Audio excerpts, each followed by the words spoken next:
Hey guys, আমি আবার আজকে আমার মিনি ব্লগ নিয়ে চলে এসেছি। তোমাদেরকে আজকে আমি জানাবো আমরা সেদিনকে নৈহাটে কীভাবে গেলাম আর কী কী করলাম। এই যে দেখো, সকালবেলা আমরা রেডি টেডি হয়ে গেছি ঘুম থেকে উঠে। আমরা অবশ্যই বাইকে করে গেছিলাম, ট্রেনে যাইনি, যেহেতু নিজেদের পক্ষীরাজ আছে বলে তাই উড়ে উড়ে চলে গেছিলাম, তাও 2 ঘন্টা লেগেছিল। তো রাস্তায় আমাদের সাথে আর এক পক্ষীরাজের দেখা হয়েছিল, আমার ভাইয়ের সাথে, সুমনের সাথে।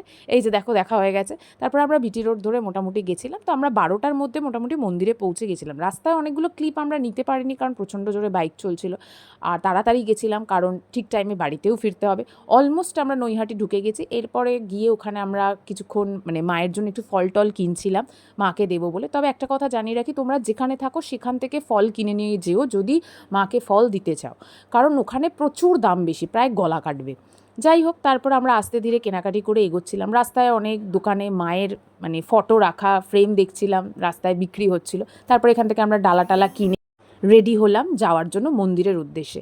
এই যে দেখবে, এবার আস্তে ধীরে আমরা মন্দিরে ঢুকবো। মন্দিরের ভিতরের কথা একটা আমরা জানিয়ে রাখি, মন্দিরের ভিতরে কিন্তু এখন ছবি তুলতে ছাড়া, স্টিল ফটো ছাড়া, সরি, ভিডিও করতে দেয় না। আমি তো কোনো ব্লগারদের দেখিনি, আমি তো অনেক লুকিয়ে ভিডিও করেছিলাম।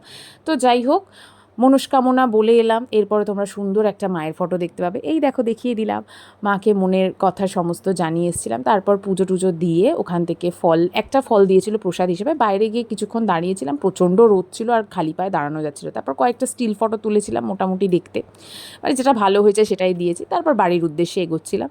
তো বেশিক্ষণ ওখানে দাঁড়ানো যাবে না, কারণ 12টার সময় ঢুকেছিলাম, তো প্রচণ্ড গরম ছিল। তোমরা চাইলে বিকেল বেলাতেও যেতে পারো, মোটামুটি সব টাইমই খোলা থাকে। চলো, আজকের মতো টাটা, এখানেই এন্ড।